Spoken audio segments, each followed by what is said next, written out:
Howdy, I hope you've had a good day. Silver Trade here again with another video. We've got some really exciting stuff to talk about, so please stick around till the end. And as usual, we're going to be all over the place. To start things off, GameStop is about to have its first weekly Golden Cross since before the 2021 sneeze. A Golden Cross is whenever the 50-day moving average crosses above the 200-day moving average. This could be on the weekly time frame, the daily time frame, it doesn't matter. You can see the light green line right here. This is the 50-day moving average, and then this yellow line right here is the 200-day moving average. And then once this week comes to an end and the weekly candle closes, we will officially have a Golden Cross, which is incredibly bullish. But please remember, none of this is financial advice, we are not financial advisors, and this video is made for entertainment purposes only. And just a quick side note, I am very happy to see that the MACD is bullishly crossing with increasing buying volume. It looks much more bullish than it did yesterday. And really, as long as we hold above this 500-day moving average at about $21.30, we're still looking pretty good. And GameStop is now launching their second series of power packs, basically loot boxes for Pokemon cards. Inside of the power pack, it looks like you're going to get at least one PSA 8 graded card or higher, along with 2 booster packs. Here's a clip from PokeRev on YouTube. It looks like he got 3 booster packs out of this power pack, along with a PSA 10 graded Bulbasaur. This is a genius move from GameStop to just sell more Pokemon cards at a higher premium. And their margins on this is almost certainly better than just selling normal packs. I recently went to GameStop and there were multiple customers who walked in and the first question they had was, "Do y'all have any Pokemon cards?" The Pokemon hype is still at all-time highs, with no slowdown in sight. Some people are upset that GameStop is not just going straight up since they bought it, but look, every time that GameStop has came down and touched this red line, we've had some pretty large jumps off of it. Maybe third time's the charm, and we get above this green line. And don't forget, it wasn't even a full month ago that Roaring Kitty got a new achievement on his Reddit account. And last time we saw Roaring Kitty was when short interest on GameStop was about as high as it is right now. And people just noticed today that GameStop's NFT marketplace is now gone. When you go to their website, it is no longer there. And so let's just think about this really quick. Banks are loading up on shares at these low prices. GameStop is about to have its first weekly Golden Cross since before the sneeze in 2021. I believe GameStop is going to bounce off of this long-term red trend line. GameStop has been in an uptrend ever since Roaring Kitty posted the green Uno reverse card, and that's why I believe we're going to bounce off of this historic red trend line.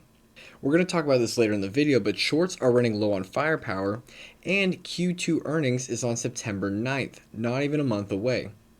And we should see a nice revenue bump in that with the Switch 2 sales, the Pokemon card sales, because seriously, they are sold out in every GameStop all the time. Whenever a GameStop gets shipments of Pokemon cards, there will be a line out front. And during Q2, GameStop also sold their Canadian stores, so that will make Q2 even juicier than it already is.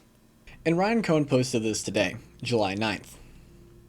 "If this reaches 6 figures, I will include my underwear. GameStop Staplegate Charity Auction." GameStop is currently auctioning off the Nintendo Switch 2 that had a staple go through it, and the stapler that put the staple through the Nintendo Switch 2. I love seeing them turn this silly mistake into something great.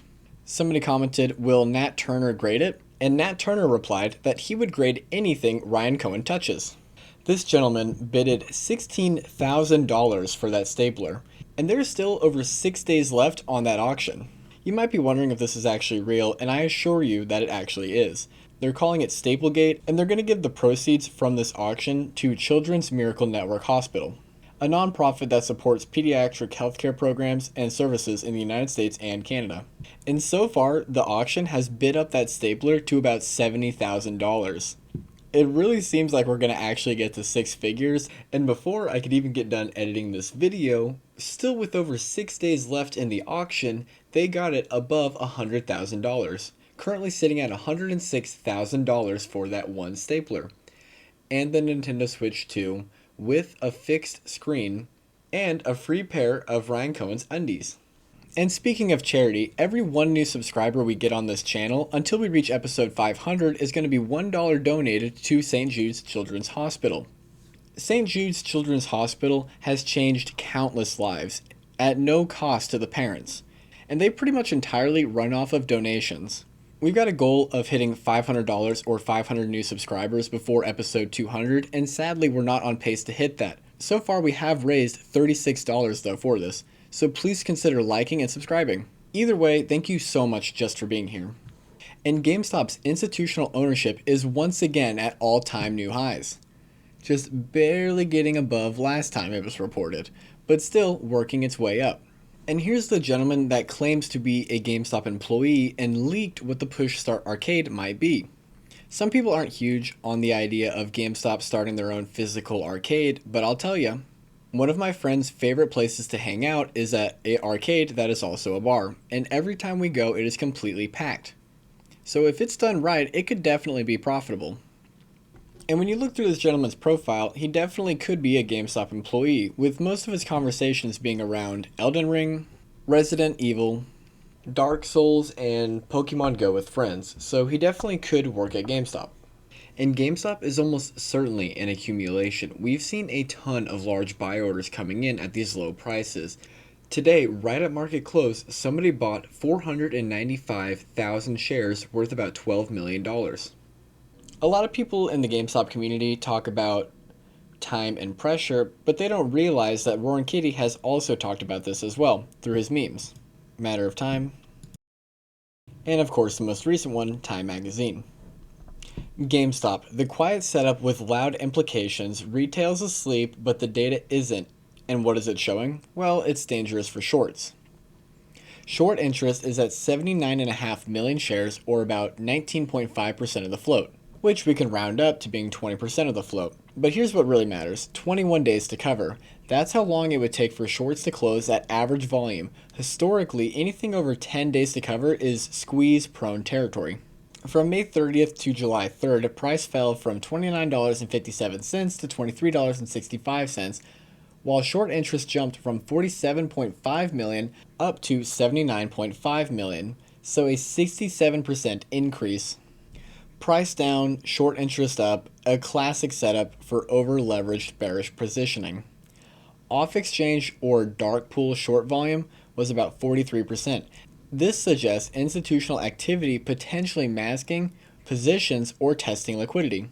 It doesn't guarantee bullish or bearish intent, but it does mean eyes are on this stock.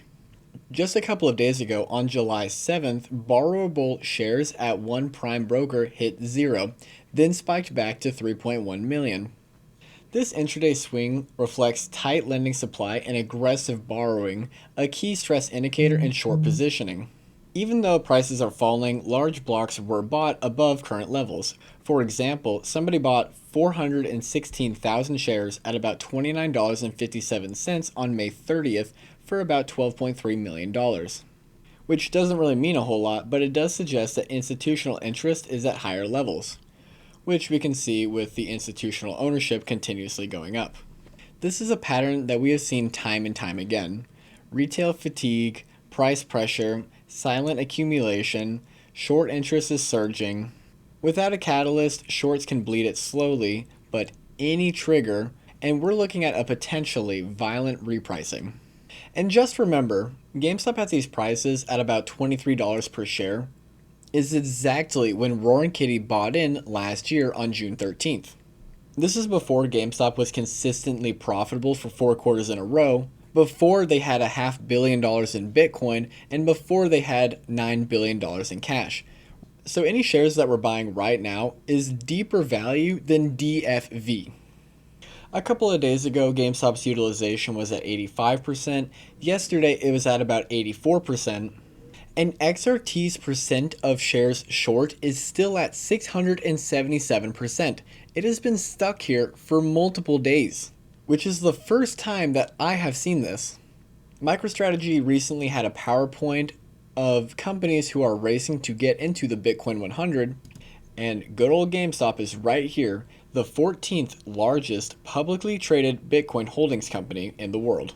Andrew Left wants his criminal short selling case changed to a civil short selling case, which would reduce the penalties.